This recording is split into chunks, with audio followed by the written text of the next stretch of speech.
They called it justice, but he saw only cruelty. The sun's judgment. A law written in sand. The sun was a killer that day.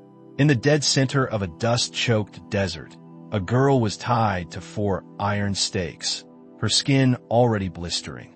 The villagers called it justice. The village head, a man named Silas Boone, watched with cold eyes as she begged for her life. He thought he had won. He thought she would die. But a lone rider, a silent man with a soldier's past and a pocket full of old secrets, was about to cut the ropes. You won't believe the bloody, high-stakes showdown that followed. Hey, everyone, welcome back to the channel. I'm your AI storyteller, and today, we're riding deep into a place where tradition is a weapon and a single act of courage can cost you everything. If you love tales of the Wild West where a hero risks it all for the truth, make sure you tap that subscribe button right now. Don't miss out on what happens next in this epic standoff. Now, let's get straight to the dust and the danger. The heat was an actual pressure, a physical weight crushing the land until the very earth seemed to groan. In that empty, hellish stretch of rock and dust, Abigail Dawson, a young woman of 23, lay bound. Her wrists and ankles were lashed so tight to the iron stakes hammered into the ground that the rope cut into her raw, sun-scorched skin. She was stretched out, a helpless offering to the indifferent sky, her dress torn, her lips cracked and bleeding from thirst. Every shallow breath she drew was a struggle to stay conscious. A silent crowd of villagers stood back, their faces a mixture of shame and grim satisfaction. They were her neighbors, the people she had grown up with. At the front stood Silas Boone, the self-appointed village head, his eyes as sharp and unforgiving as a hawk's. His hand rested on the leather handle of his whip, a symbol of power he didn't even need to use. The brutal sun and the ropes were doing his work for him. Boone's voice, harsh and booming, sliced through the tense silence. "This is the way of our fathers," he declared, his voice full of cruel authority. "She has been accused of stealing the village gold. If she survives 3 days under the gaze of the heavens, she walks free. If she dies, her guilt is proven. That is our law." There was no dissent. The villagers muttered prayers or spat into the dirt, cementing the vile ritual. Abigail had denied the theft with every fiber of her being, but her desperate pleas were meaningless against Boone's iron will. She was just a scapegoat for the missing gold. "Please, I beg you," she tried to cry out, but her voice was a broken rasp, carried away by the dry desert wind. The people just stared, a wall of silent judgment. For them, this wasn't cruelty, it was justice. It was a tradition their generations had obeyed, and to question it was to challenge the village itself. One by one, they turned their backs and walked away, leaving her to face the brutal verdict of the sky alone. Hours crawled by. The scorching ground beneath her back felt like fire.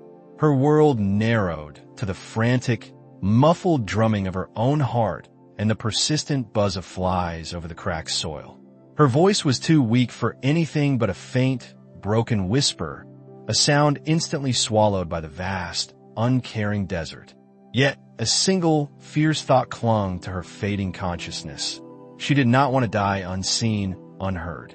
She prayed desperately that some soul, anyone, might pass through this cursed land and hear her truth. Just as the sun began its slow, agonizing descent, she heard it, the slow, steady crunch of hooves on dry earth. Her eyes barely fluttered open, and through the shimmering haze of heat, she saw him. A tall, formidable figure on horseback, his posture suggesting a man who had seen battlefields and chosen silence ever since. Elias Carter, a rancher now, a war veteran with scars and secrets buried deep, was 56. He had sought out this quiet ranch life to escape the chaos of towns and the ghosts of his past. But that silence was violently shattered by the sight of her. A girl tied like an animal, her skin ruined, her lips swollen with thirst. She lifted her head just enough to form one simple, desperate sentence. "Please, I am begging you, untie it." The word struck Elias hard. He knew the risks. Everyone knew better than to cross Silas Boone, and his twisted laws. But Elias was not a man made to look away from suffering. Not after the things he had seen in the war, not after the family he'd lost because other men had turned their backs. He dismounted, the dry ground cracking beneath his boots. He knelt beside her, his shadow a brief, blessed shield against the sun. Her eyes, wide with terror and sudden, unbelievable hope, searched his. "You are not guilty, are you?" he muttered, his voice rough. "No," she rasped. "I swear on my life. I'm not." Without another word, Elias pulled his knife, the blade flashing in the dying light, and swiftly cut the ropes binding her wrists. The cord snapped loose, leaving angry, raw red marks. Then he cut the ropes at her ankles and, with a surprising strength for a man his age, lifted her into his arms. She was terrifyingly light. The desert had already tried to steal her away.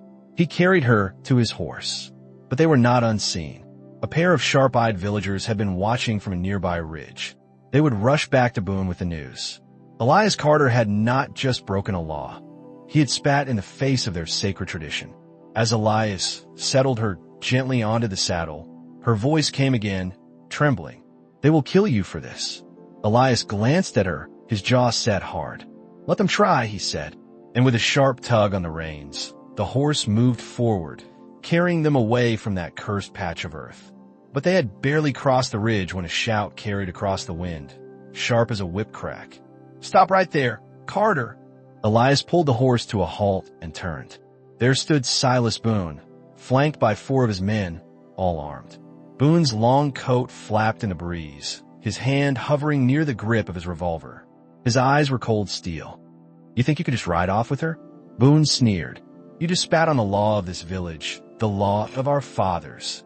Elias spoke low and steady, his voice the calm before a storm. "That law is not justice, Boone. It's cruelty. And you know she is no thief. You just needed someone to blame." Boone's lips curled into a humorless grin as his men spread out to block the trail. Abigail clutched the saddle horn, whispering, "They will kill you." Elias shifted his weight, his hand brushing the old Colt in his holster, but he didn't draw. The silence was agonizingly long. Then, the first man rushed forward, swinging a heavy wooden club. Elias sidestepped the blow, drove his fist hard into the man's stomach, and watched him fold over, the club clattering to the dust. The second attacker lunged with a knife. Elias caught his wrist, twisted hard, sending the blade flying, then dropped him flat with a sharp elbow to the jaw. The third raised his pistol. Abigail gasped, but Elias was a blur of motion. He kicked the man's arm. The gun fired a wild shot into the sky, and the man crashed into the dirt. The last man froze, eyes darting to Boone for an order. But Boone did not move. He was a bully, not a fool, and he could see the war-hardened resolve in Elias's eyes. The rancher wasn't bluffing. Boone spat into the dirt, his face contorted in rage. "This is not finished, Carter. You and the girl will pay. Both of you." He turned and motioned his beaten men to follow. Silence returned. Elias took a deep, steady breath and climbed onto the horse beside Abigail, who looked at him with a mixture of terror and awe. Neither of them spoke as they rode away, but the knowledge hung heavy. Boone had been humiliated, and men like him never forgot. The chase was on. Where could they run, and who would dare stand with them? If you're still with me, thank you. Before we continue, I have a gentle favor to ask. Do me a solid and tap that subscribe button so you won't miss what happens next in this epic Wild West tale. And while you're at it, tell me in the comments, what time is it where you are and where are you listening from? The town was quiet when Elias finally guided the horse into the sheriff's yard. Abigail swayed, half conscious, and he caught her before she could fall. Sheriff Thomas Hale, a man who had ridden shoulder to shoulder with Elias in the war, stepped out of his office, his hand resting on his belt. "Elias Carter," Hale said, his eyes narrowed. "Now you show up with a girl about ready to collapse. What in God's name happened?" Elias carried Abigail inside and set her gently on a bench. The name Boone left his lips like a curse word. The sheriff's face hardened immediately. "That man has been strutting like a king for too long," Hale muttered, checking the rope burns on Abigail's wrists. "She'll need water, food, and rest." I believe her story, but belief isn't enough. We need proof. He looked back at Elias. Give me time. I will dig. I will send men to question the traitors. I will check Boone's accounts in a storehouse. If he is dirty, we will find it. Elias nodded. He trusted this man with his life. The following days were slow, heavy, and full of guarded hope. Abigail stayed in a small, secured room. Elias visited often, bringing her simple food and coffee. Slowly, she began to recover and open up. She told him about her lost farm and how Boone's men had wrongly accused her. Elias listened, his weathered face softening in the dim candlelight. He spoke briefly of the war, not of glory, but of nights too long and mornings too bitter.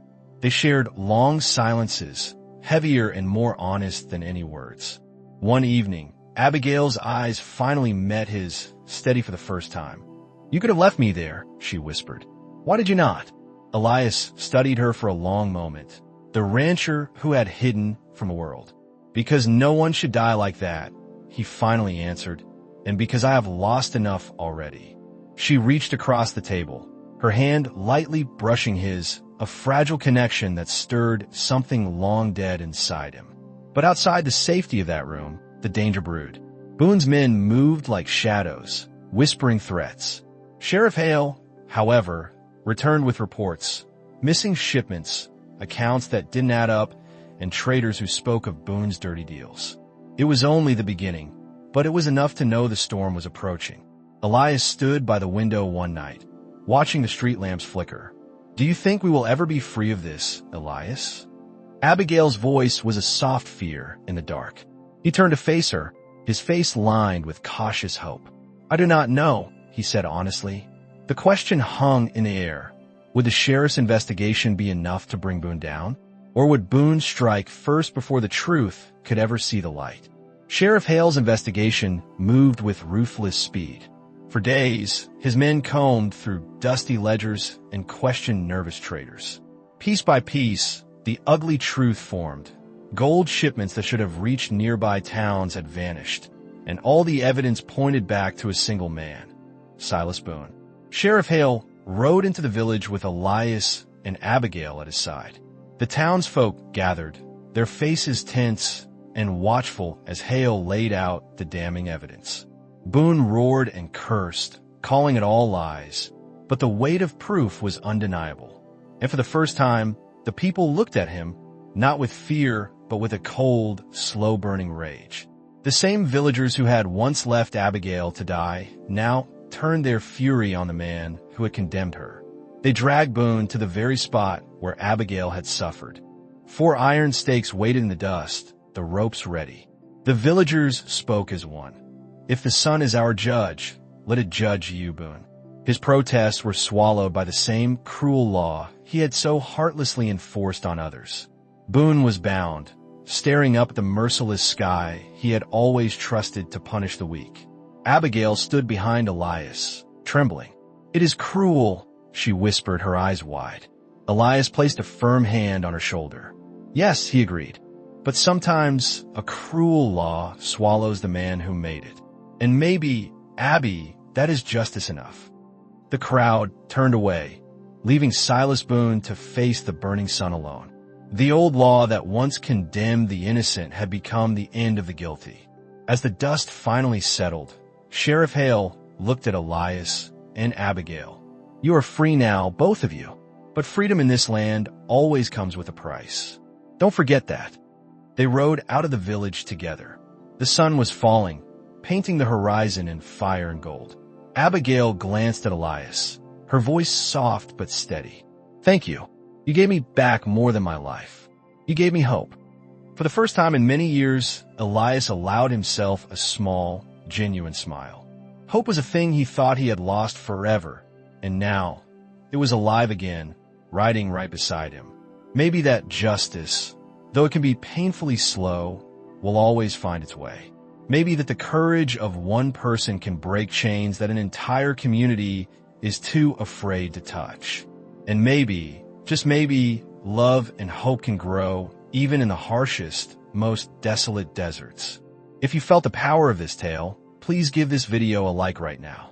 And don't forget to subscribe so you can ride with me into the next great Wild West story. Now, I want to hear from you. If you had been there that day, would you have dared to cut the ropes? Would you have stood against the whole village and their law? And do you believe cruel traditions should ever decide who lives and who dies? Tell me your thoughts in the comments. I'd love to hear them.